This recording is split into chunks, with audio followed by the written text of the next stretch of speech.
Anyone who has a bit of a heart and a bit of knowledge on environment in order to understand that this is a very important area.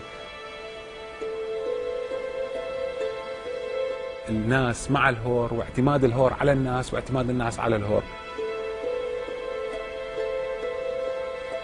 When your eyes are opening beyond the desert and you see the beautiful water areas, it is quite incredible.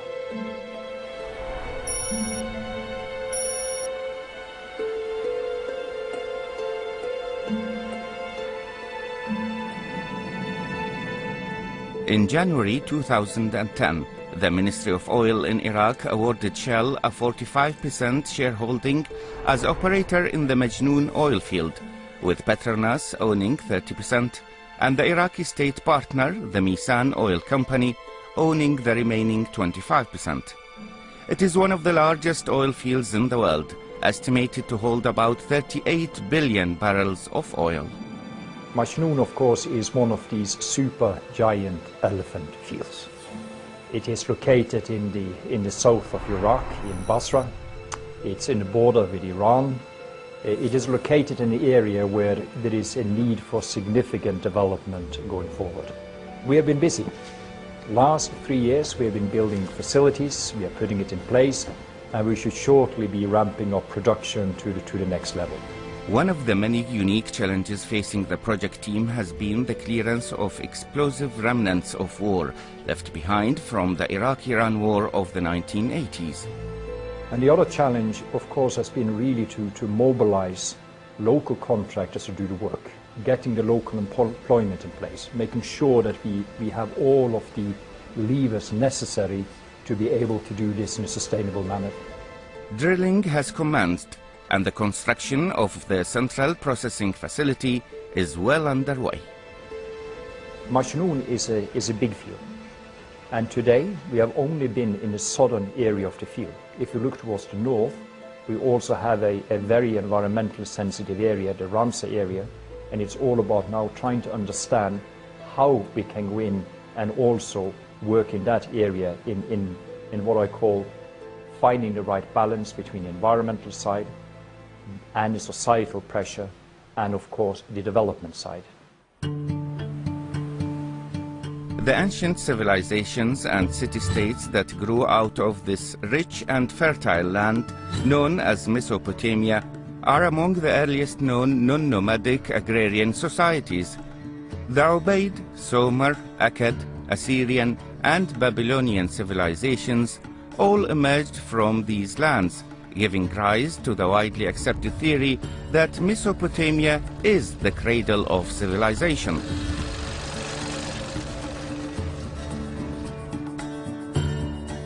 The two great Mesopotamian rivers, the Tigris and the Euphrates, converge in southern Iraq in a complex of shallow freshwater lakes, marshes, and seasonally inundated plains, making up the largest river delta in the Middle East, known as the Mesopotamian marshes, or individually called the Central, Hammar, and Al-Huwayza marshes.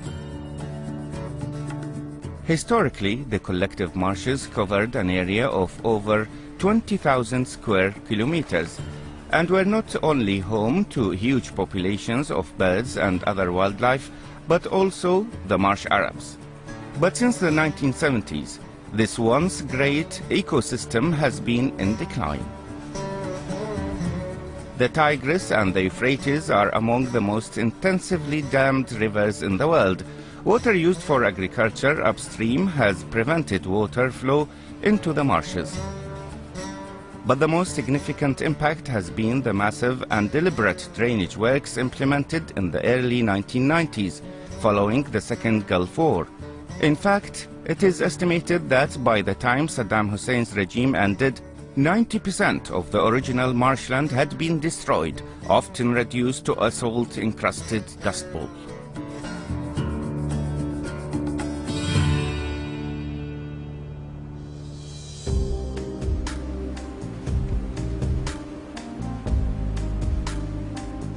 Of the three main marsh areas, Al-Huwayza now remains the most intact marshland of the Mesopotamian system. وللعلم هور الحويزة هو الهور الوحيد اللي ما قدر صدام يجففه. ما قدر يجففه لأنه كانت مياه الكرخة تجي من إيران وتغذيه، ما يقدر يقطعها.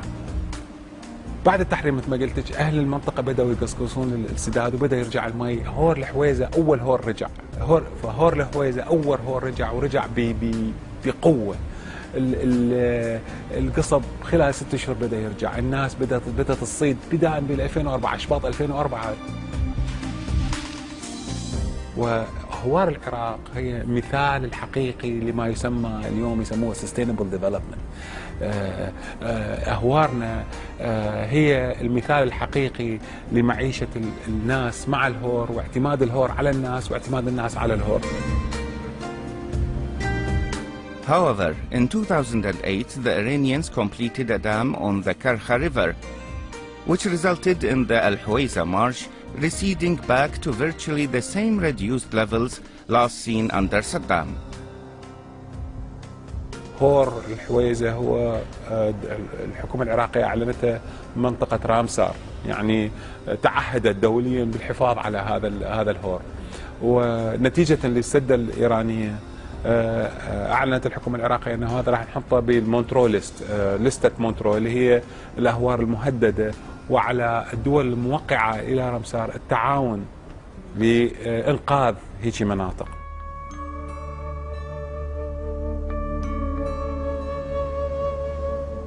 The boundary of the Al-Huwayza marshes, Ramsar site, which was designated a wetland of international importance by the Iraqi government in 2007, overlaps with the northern half of the Majnoon oil field. These wetlands themselves do not currently extend to the southern boundary of the Ramsar site, as water levels have reduced since the Iranian dam was completed. However, water levels can vary significantly year on year, and the reeds forming the marshes would return quickly if water was present. It's against this sensitive backdrop that Shell needs to operate. Let me be absolutely clear. Until we know what to do, we haven't done anything. And I think that's an important statement.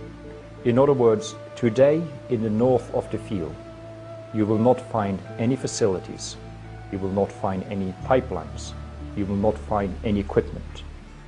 None of that has taken place so far, for the simple reason that we wanted really to try to understand what we're dealing with first. And in order to understand what it is dealing with, and ensure it works to the highest international environmental standards and does the right thing, Shell has commissioned a biodiversity action plan. The biodiversity action plan is a program that we are running and put in place in order to understand how the Al-Huwayza marshes works.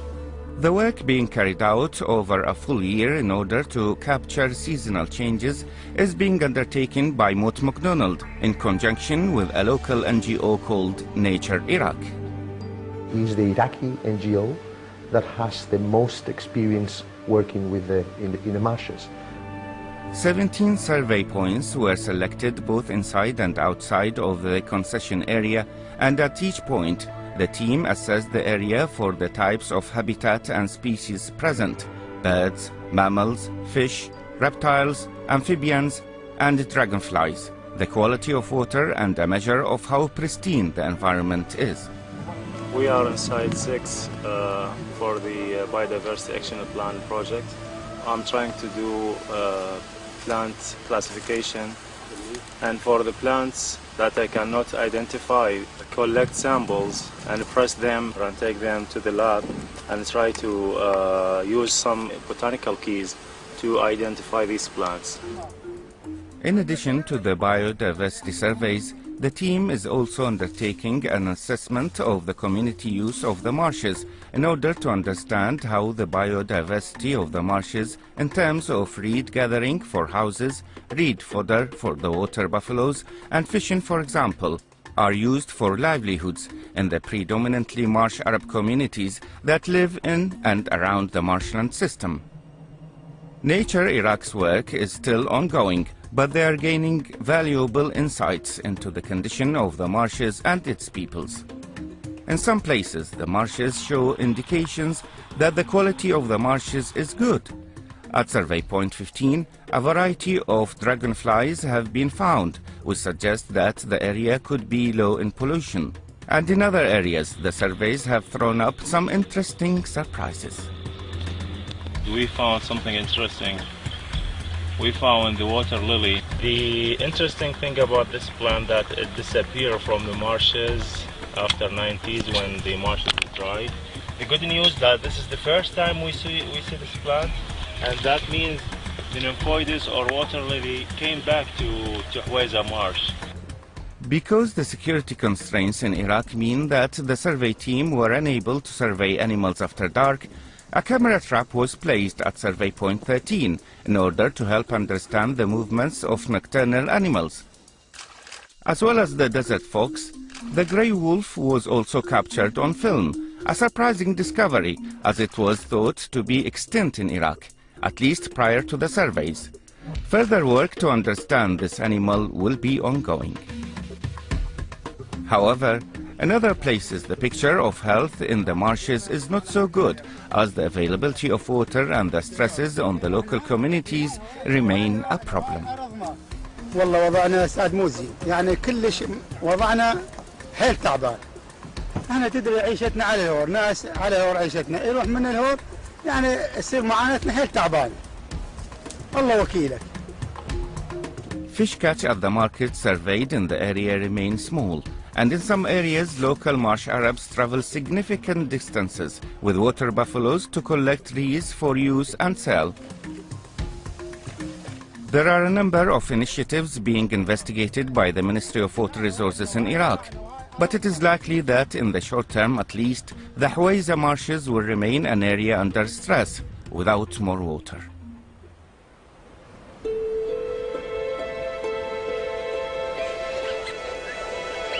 Finding the balance between the environment, the people and development will be key in managing this area.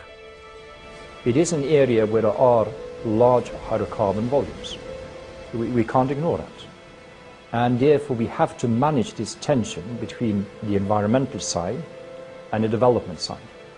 Now we are firmly in the belief that those tensions can be managed. So it is not an either or, it is both together. But obviously before we start developing, we really need to understand and dialogue to make sure it is done in the best possible way.